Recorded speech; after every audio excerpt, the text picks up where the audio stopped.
Hi friends, welcome to ಸುಮೀಸ್ ಮನೆ ಅಡುಗೆ recipes. ಇವತ್ತು ನಾನು ನಿಮಗೆ ಮೊರಿಂಗಾ ಲೀಫ್ ದಾಲ್ನ ಹೇಗೆ ಮಾಡೋದು ಅಂತ ತೋರಿಸ್ತಾ ಇದ್ದೀನಿ. ಅಂದರೆ ನುಗ್ಗೆ ಸೊಪ್ಪಿನಿಂದ ದಾಲ್ ಮಾಡೋದನ್ನ ಹೇಗೆ ಅಂತ ತೋರಿಸ್ಕೊಡ್ತಾ ಇದ್ದೀನಿ. ಇಲ್ಲಿ ನಾನು ಒಂದು ಹಿಡಿ ತೂರ್ ದಾಲು, ಒಂದು ಹಿಡಿ ಹೆಸ್ರು ಬೇಳೆ, ತೂರ್ ದಾಲ್ ಅಂದರೆ ಬೇಳೆಕಾಳು, ಅದನ್ನು ತೊಗೊಂಡಿದ್ದೀನಿ. ನೀವು ಎರಡರಲ್ಲಿ ಯಾವುದಾದ್ರೂ ಒಂದು ಯೂಸ್ ಮಾಡ್ಬೋದು, ಬಟ್ ನಾನಿಲ್ಲಿ ಎರಡನ್ನೂ ಯೂಸ್ ಮಾಡ್ತಾಯಿದ್ದೀನಿ.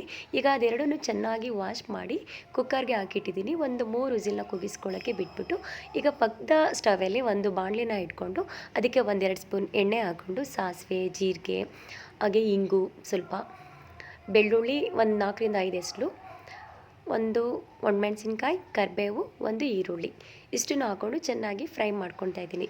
ಹಾಗೆ ಫ್ರೆಂಡ್ಸ್, ಯಾರೆಲ್ಲ ನನ್ನ ಒಂದು ಚಾನಲ್ನ ಹೊಸ್ದಾಗಿ ನೋಡ್ತಾ ಇದ್ದೀರಾ, ದಯವಿಟ್ಟು ಸಬ್ಸ್ಕ್ರೈಬ್ ಮಾಡ್ಕೊಳ್ಳಿ, ಲೈಕ್ ಮಾಡಿ, ಶೇರ್ ಮಾಡಿ, ಕಮೆಂಟ್ ಮಾಡಿ, ತಪ್ಪದೆ ಬೆಲ್ ಬಟನ್ನ ಪ್ರೆಸ್ ಮಾಡೋದನ್ನ ಮರಿಬೇಡಿ. ಈರುಳ್ಳಿಯ ಹಸಿ ವಾಸನೆ ಹೋಗೋವರೆಗೂ ನಾವು ಚೆನ್ನಾಗಿ ಫ್ರೈ ಮಾಡ್ಕೊಳ್ಬೇಕು. ಮತ್ತು ನುಗ್ಗೆ ಸೊಪ್ಪಿನಲ್ಲಿ ತುಂಬಾ ಬೆನಿಫಿಟ್ಸ್ ಇದೆ. ಅದ್ರ ಬಗ್ಗೆ ಹೇಳಿದ್ರೆ ನೀವು ನುಗ್ಗೆ ಸೊಪ್ಪನ್ನ ಖಂಡಿತ ಡೈಲಿ ಯೂಸ್ ಮಾಡೋಕ್ಕೆ ಸ್ಟಾರ್ಟ್ ಮಾಡ್ಕೊತೀರಾ. ಜಸ್ಟ್ ನೀವು ನುಗ್ಗೆ ಸೊಪ್ಪನ್ನ ವಾಶ್ ಮಾಡಿ ಅದಕ್ಕೊಂದು ಸ್ವಲ್ಪ ನೀರು ಹಾಕ್ಬಿಟ್ಟು ಸಾಲ್ಟ್ ಹಾಕಿ ಬೇಯಿಸ್ಕೊಂಡು ಅದ್ರ ರಸ ಕುಡ್ಕೊಂಡು ಬಂದ್ರೂ ಎಷ್ಟೊಂದು ಬೆನಿಫಿಟ್ಸ್ ಇದೆ ಗೊತ್ತಾ.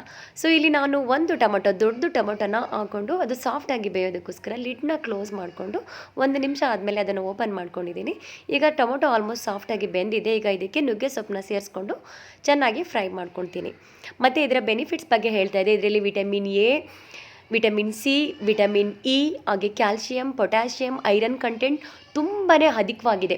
ಆಲ್ಮೋಸ್ಟ್ ಎಲ್ಲ ರೀತಿಯ ಒಂದು ಖನಿಜಾಂಶ ಅಂದರೆ ಕಾಂಪೊನೆಂಟ್ಸ್, ನ್ಯೂಟ್ರಿಯೆಂಟ್ಸ್ ಅಂತ ಹೇಳ್ತೀವಲ್ವ, ಅದು ತುಂಬಾ ಅಧಿಕವಾಗಿದೆ.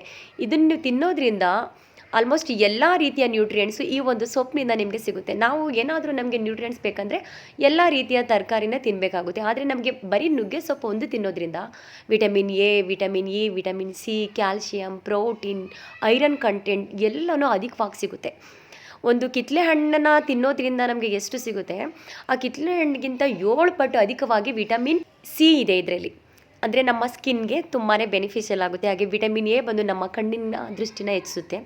ಈಗ ಇಲ್ಲಿ ಬೇಳೆ ಬೇಯಿಸ್ಕೊಂಡಿದ್ದಲ್ವ, ಅದು 3 ವಿಸಿಲ್ ಕೂಗಿಸ್ಕೊಂಡು ಅದು ತಣ್ಣಗಾದ್ಮೇಲೆ ಲಿಡ್ನ ಓಪನ್ ಮಾಡಿ ಅದನ್ನು, ನುಗ್ಗೆ ಸೊಪ್ಪು ಆಲ್ಮೋಸ್ಟ್ ಮುಕ್ಕಾಲು ಭಾಗ ಬೆಂದಿದೆ, ಅದಕ್ಕೆ ನಾನು ಅದನ್ನು ಮಿಕ್ಸ್ ಮಾಡಿಕೊಂಡು 1/4 ಟೀ ಸ್ಪೂನಷ್ಟು, ಸ್ವಲ್ಪ ಒಂದು ಚಿಟಿಕೆಯಷ್ಟು ಅರಿಶಿನ ಪುಡಿ, ಹಾಗೆ 1/2 ಸ್ಪೂನು ಚಿಲ್ಲಿ ಪೌಡರು, ಧನಿಯಾ ಪುಡಿ, ಮನೇಲಿ ಮಾಡಿದಂಥ ಸಾಂಬಾರು ಪುಡಿ, ಹಾಗೆ ಸ್ವಲ್ಪ ಗರಂ ಮಸಾಲ ಮಿಕ್ಸ್ ಮಾಡಿಕೊಂಡು ರುಚಿಗೆ ತಕ್ಕಷ್ಟು ಉಪ್ಪನ್ನ ಮಿಕ್ಸ್ ಮಾಡಿ, ನಮಗೆ ನೀರು ಎಷ್ಟು ಬೇಕೋ ಅಷ್ಟು ಕನ್ಸಿಸ್ಟೆನ್ಸಿ ನೋಡ್ಕೊಂಡು ನೀವು ಅನ್ನಕ್ಕೆ ಮಾಡ್ತೀರಾ, ಮುದ್ದೆಗೆ ಮಾಡ್ತೀರಾ ಅಂತ. ಅನ್ನಕ್ಕಾದರೆ ಸ್ವಲ್ಪ ತೆಳುವಾಗಿರಲಿ, ಮುದ್ದೆಗಾದರೆ ನೀರನ್ನ ಸ್ವಲ್ಪ ಕಡಿಮೆ ಹಾಕ್ಕೊಳ್ಳಿ. ಇದನ್ನು ನೀವು ಚಪಾತಿ, ದೋಸೆ ಜೊತೆನೂ ಕೂಡ ಕಾಂಬಿನೇಷನ್ ಮಾಡ್ಕೊಳ್ಬೋದು.